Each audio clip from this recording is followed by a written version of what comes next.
I want to start today's video off with I started putting these videos out in early January, and apparently they have taken the subscribe option off of my videos. So I haven't had a subscriber since probably January 10th. I'm stuck pretty much at 42. And so if you like my videos, will you bookmark this one so you can find me again? And I would highly suggest that you go through and you look at some of my other videos. They are not time sensitive, uh, but I think you may find some nuggets of information that would be helpful for you with what we're going through right now.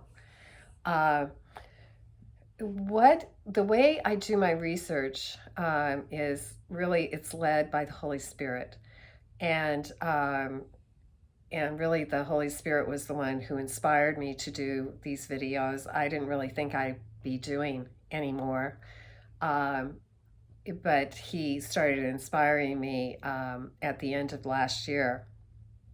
So uh, I put a lot of weight on the people that have been either have disappeared and are probably have been murdered or were outright murdered.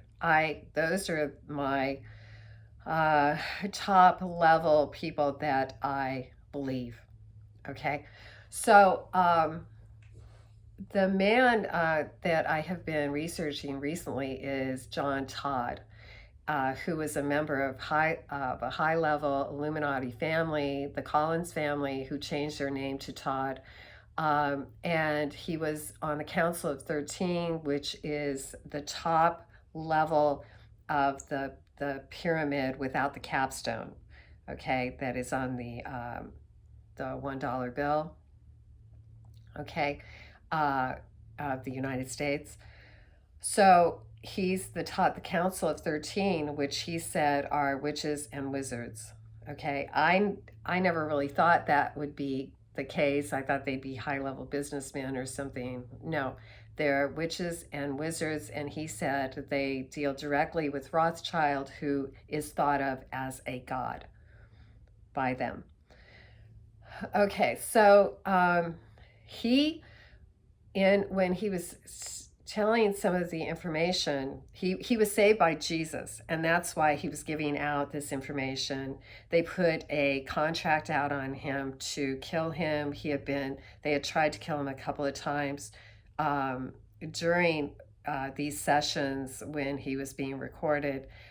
They hadn't gotten him, but I believe he disappeared not long after this. I think he had been out for 5.5 years, at least before he disappeared.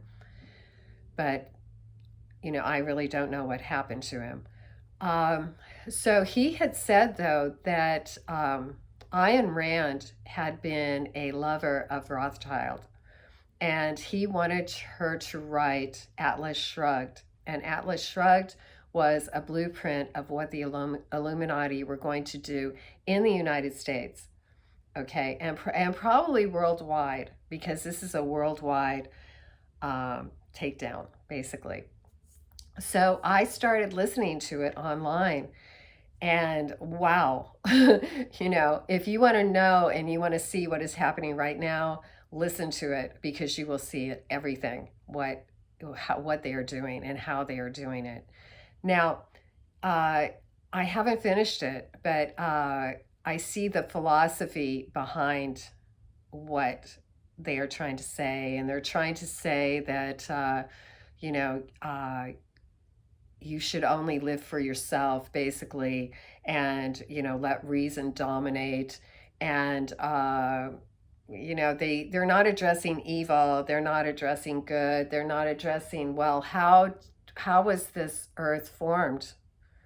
Who created this? Why are we here? Where did evil come from? Things like that. So I listened to this philosophy that went on and on and on. I'm close to the end of the book, And I actually had to stop because there were so many things that were not covered and that are trying to be blamed on, uh, a Christian ethic of morals, do unto others as you would have them do unto you, and totally skew that it was all about sacrifice, well, in walking with God, He is the one that has given me all of the ideas that I've had on making money. I made a lot of money through listening to God, okay? He has told me how to walk through being a targeted individual for the last 10 years.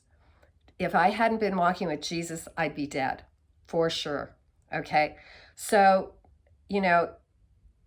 I can see that don't be taken in by the book and the ideology is really what, and their philosophy, her philosophy. I believe it was his philosophy, the Rothschild philosophy of thinking, that trying to sell that we are gods. We are not gods. But if you connect with God, your creator, the God of the Bible, and his son, Jesus Christ, if you have to go through Jesus Christ, but if you connect with him, truly connect with him, he will walk you through it, and he'll not only give you insight into the Bible as you're going through it, but also insight into the life. Where do thoughts come from? They can come from good or evil. Now, I can sit down and I know when I'm trying to decipher something and when I'm thinking. But when you really watch your thoughts, they can come from a negative side or, godly side. And that is where the really good thoughts come from. So I highly suggest you listen to Atlas Shrugged or read it to get an idea of what they're doing. Don't pick up the philosophy of it because it's all about reason, and they leave a good and evil out, and we are definitely dealing with good and evil and where thoughts come from. If you want to know, Nikola Tesla said that he left out a paper and pen at night, and when he would get up in the morning, it was all written out what, some experiment that he was supposed to do.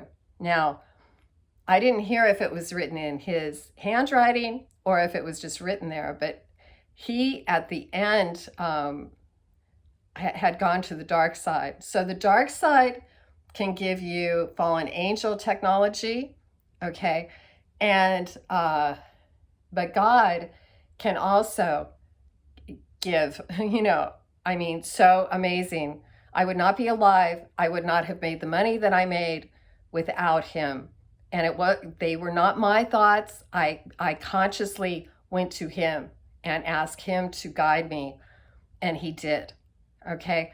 So, but go there, read Atlas Shrugged. I would highly suggest it to see where we are, and that they're trying to pin it because we were so moral and trying to help people that got us into this situation. No, it didn't.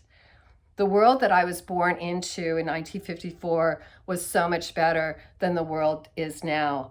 And I know what their plan was in taking all of this down. So anyway, that's what I wanted to share with you today. Please, again, bookmark these videos if you like them, and please go back through and get an idea of what is happening. It's 10 years of research. I try to give you kind of a Cliff Notes version, abbreviated version, and then if you want to, you can go and do your own research. Anyway, I hope that helped today. Go out and make it a great day, and I'll talk to you soon.